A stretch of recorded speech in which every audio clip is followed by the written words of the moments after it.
సత్యం శివ ఈ నలుగురు కూడా మీకు పార్టిసిపేషన్ ఇస్తారు.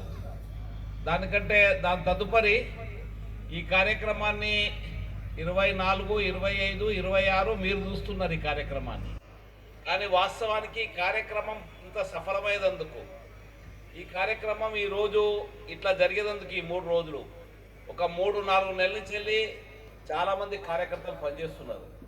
3-4 నెలల నుంచి వెళ్ళి పనిచేస్తే మనకి పని అయింది ఒక రోజులో. ఇంకొక రెండు మేము మేళాలు పెట్టినంత పని జరిగింది. మొదలు డిసెంబర్ 1, 2, 3 ఈ తేదీలలో నిర్ణయించి బాగా పనిచేసినాం. బాగా ఇక మేము రెడీ ఉన్నాం నిర్వహణకు. ఇంతలా గ్రామ పంచాయతీ ఎలక్షన్ నోటిఫికేషన్ వచ్చేసింది. నోటిఫికేషన్లో మీకు అందరూ కూడా కోడ్ ఆఫ్ కండక్ట్ ఉంటుంది, అమలవుతుంది. మనం అనేక రకాల ప్రచారాలు చేసుకురాదు, ఏం రాదు. మన గ్రామాలు కూడా గ్రామ పంచాయతీ ఎలక్షన్లో మొదటిదాకా ఎట్లున్నాయో మీ అందరూ కూడా తెలుసు, నేను చెప్పాల్సిన అవసరం లేదు. అందుకని దీన్ని పోస్ట్పోన్ చేసినాం. ఈ 24, 25 రెండు ఒక మేళా నిర్వహించడమే కష్టం.